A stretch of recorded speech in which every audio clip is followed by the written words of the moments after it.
Hello everyone and welcome to my channel. I'm the Bean and today I'm going to be walking you through how you can trim your own split ends. Now after 7 years working in the salon, I have seen many home haircuts go wrong and have to correct them. So while I always encourage going to a professional for haircuts, I am well aware that many people either are unable to or simply choose not to. So I would much rather show people how you can effectively trim your split ends without taking off too much length or making your hair uneven.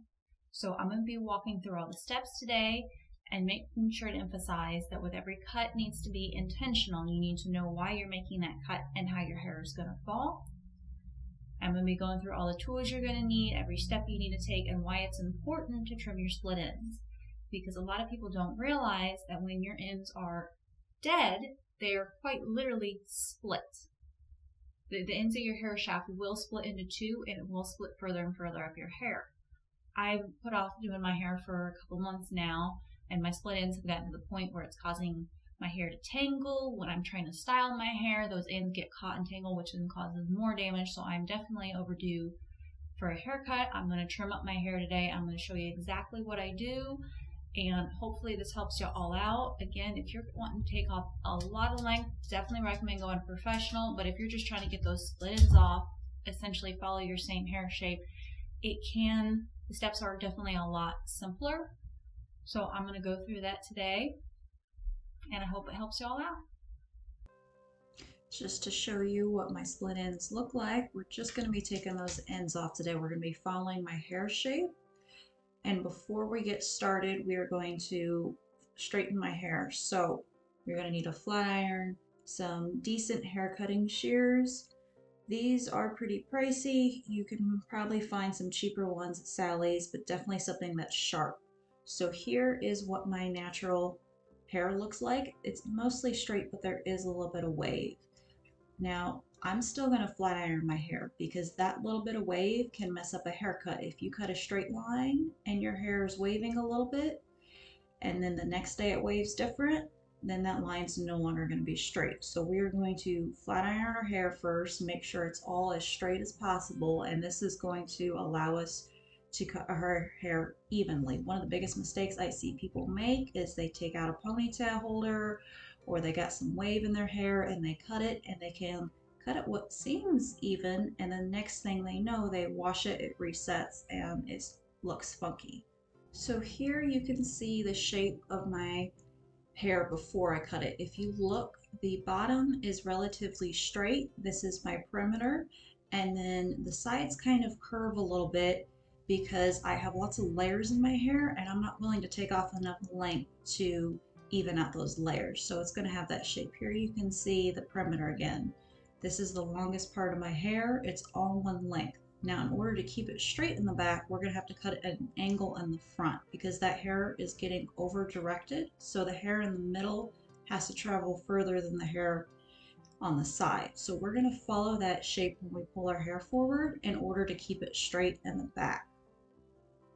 And today I'm going to be cutting my hair using a point cutting technique. If you have an old Halloween wig or something, I would definitely recommend trying out this technique before you cut your own hair, just so you can get the hang of it. There's several different angles you can cut the hair at when you're doing this point cutting. But there is a couple of different reasons we're going to be cutting our hair like this today.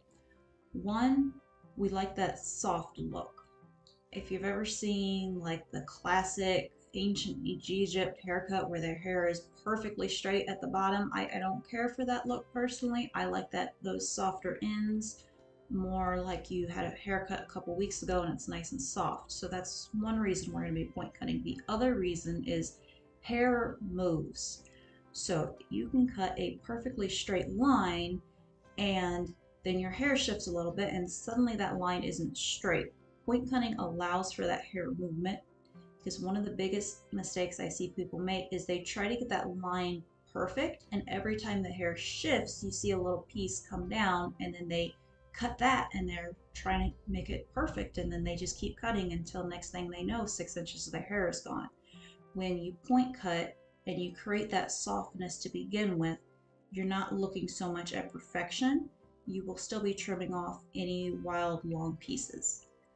but you will not be getting that harsh, perfect line. Now what I'm doing here is I'm just cross-checking. I'm making sure everything's even. I'm tilting my hair all to one side to make sure there's no crazy long pieces, but I'm not taking off a lot of length. But we're going to make sure this bottom section is as even as possible before we move on, because we're going to be using this as a guide. That's why you saw me pulling everything forward, making sure it's even on both sides, flipping hair to one side and the other, because again, hair moves a lot. So we don't want to try to make it perfect when it's laying in one position. We want to make sure it lays good in all positions. Before we take down the next section, I'm just going to show you how even that is by cutting the hair at an angle when you pull it forward. So if you have one length hair, you can do this throughout your whole head. When I get to my layers, I'll show you that as well. But we're going to go ahead and take down the next section. And if you look, you can see that hair that I cut underneath. So we're going to be following that guide, but remember, we're still cutting the hair at an angle when we pull it forward. So I'm going to start with that guide, and I'm just going to angle the hair down as I point cut it off. Definitely be careful when you're doing this cutting technique, and this is another reason why I recommend practicing on an old Halloween wig first, so you don't accidentally cut yourself. And it's also best to wear an old shirt you don't care about, because it's going to get covered in hair and you could potentially cut it by mistake. So like I mentioned, there are different techniques of point cutting. The first I did earlier, where you kind of tilt the scissors a little bit more. Here I'm just making sure that anything that sticks up when my hair lays down is trimmed off. And here, as we move to the other side, I'll show you again what I mean when I say point cutting a little bit deeper to get some length off. You're tilting those scissors just enough that it's actually taking off some length. But when you tilt your scissors more to line up with the hair shaft and you're cutting a little bit deeper, you're not going to be cutting as much length off. And now that we got the next section cut, I'm going to be pulling my hair to the side again. Another reason I do this is because when you part your hair in the back middle and you pull it forward, you can cut that as evenly as you want, and you can double check it that way, but sometimes there's a slight difference in length. So if you pull it all to the side together, you can see that a little bit better and trim if needed. And here I'm mainly trimming off the ends. If you look, I'm not making it perfect, because again, hair moves. I just don't want any crazy long pieces in the front. So I'm really not taking a whole lot off. I'm just trying to shape it up a little bit and make sure it's falling nicely.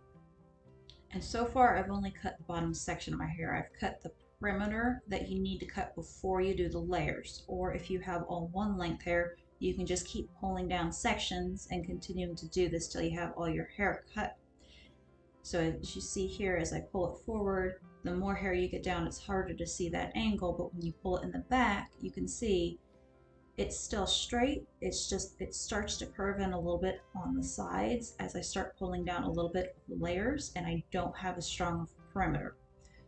But I'm going to go ahead and pull down the rest of my hair, because at this point the rest of my hair is pretty much just layers. We're going to go through and double check the perimeter, make sure there is no extra long pieces before we move on to the layers.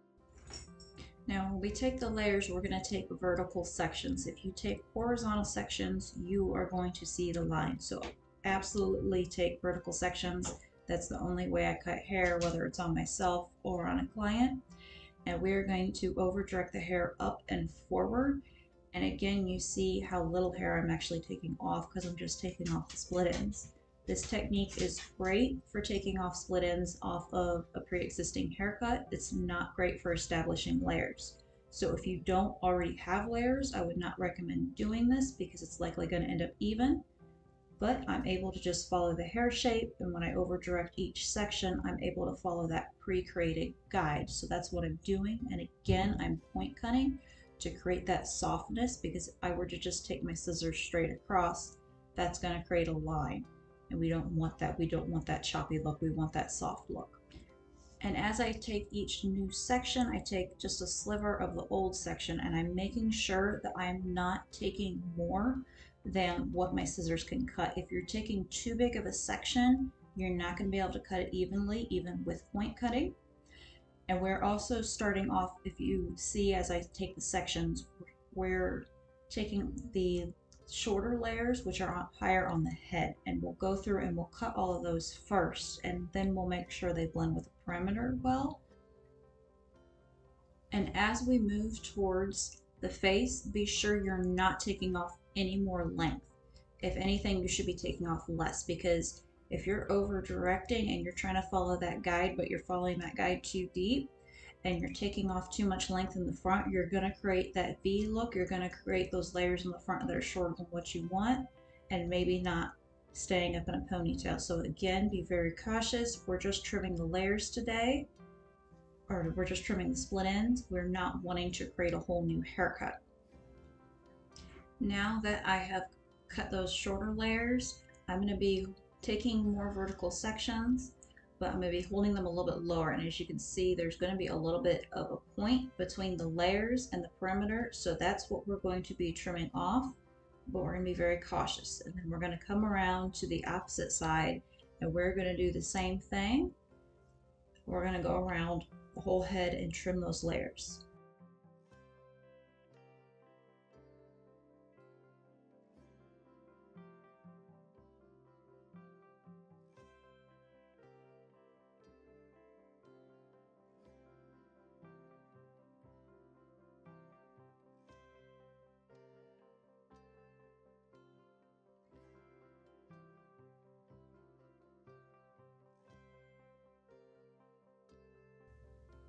Again, once we get those shorter layers cut, we are going to go back through and do the vertical sections again, just a little bit lower. Here you can see a little bit better how there is like that extra point between the perimeter and the layers. Now you're not wanting to cut into either the short layers or the perimeter. We're just wanting to cut off those wild long pieces so that one, the perimeter doesn't look so thick, and two, so that the layers blend in and you keep that soft look. And we're going to go around the head, and as we do, you're going to find that that little point becomes smaller and smaller because the hairline on the side of the head is a lot higher because of the ears.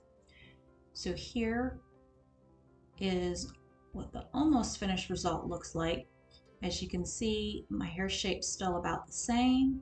It's just a little bit shorter, but what we're going to do after this is we're going to go back through and double check everything, because even hairstylists that have been doing hair for 20-30 years, they always go back and cross check. If you look, there's just a couple long pieces in the back. So I'm going to pull everything forward again, and we are going to just go back through and try to get those little wild pieces.